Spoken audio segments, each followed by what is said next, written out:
Ada juga saya dimaklumkan baru-baru ni bahawa ahli waris tak bersetuju dengan tuntutan. Tuntutan sebeginilah pencarian bagi mereka. Bila dah meninggal, kenalah faraid.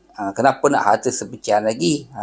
Jadi isu ni biasa kita dengar, dah mula orang kata menjadi pergaduhan di antara sama waris. Mereka kata dah meninggal tak perlu lagi nak harta sepencarian lahan, ikut faraid saja.